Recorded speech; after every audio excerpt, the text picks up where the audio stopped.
Assalamualaikum warahmatullahi wabarakatuh.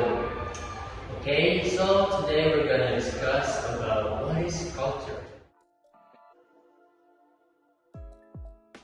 Culture refers to some shared values, beliefs, practice, tradition, and artifacts that characterize a group of people or society. It encompasses a wide range of elements, including language, religion, social habits, music, and arts. Culture analogy. Culture as an iceberg.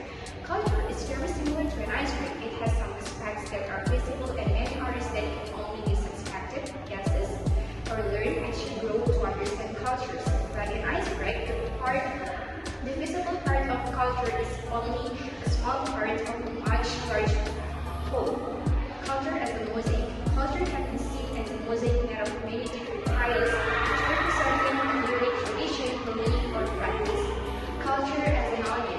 Culture can be broken down into layers. The outer layers are composed of the artifacts and produced as well as patterns of behavior.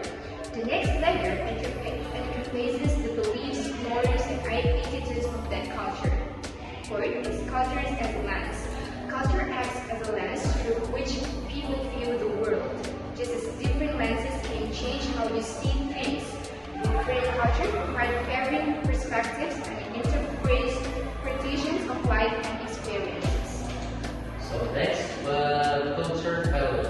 Cultural values play a crucial role in shaping society's norms, influencing how individuals and groups interact and perceive various aspects of life.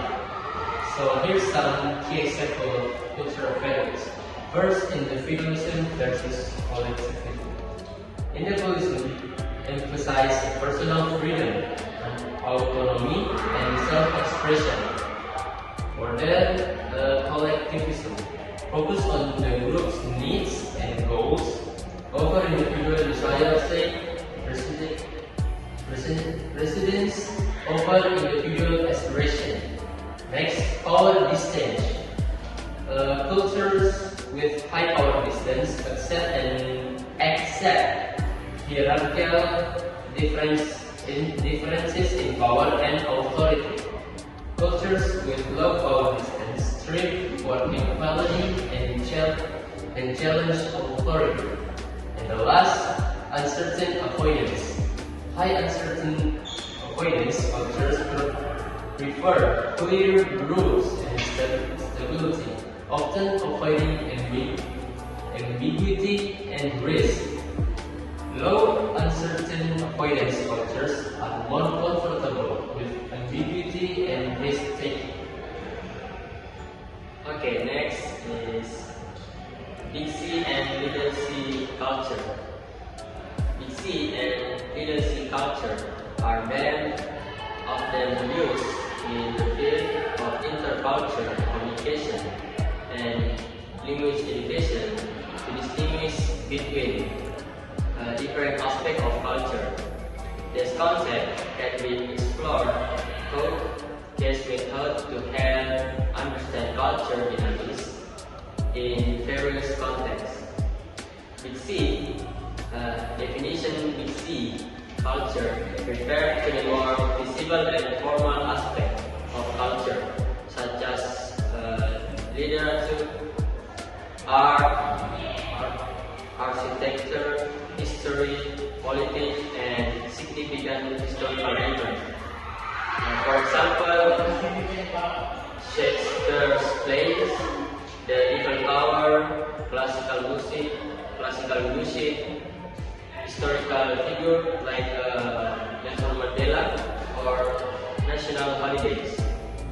Next, Little C. Definition. Little C culture involves the everyday, often subtle aspect of culture.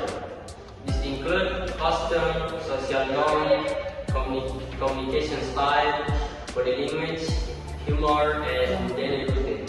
It's more about how people live their everyday life. For example, greeting, custom, table manner, dress code, social ethic, and conversational style. So maybe this from us discussion about what is culture. people behind the myth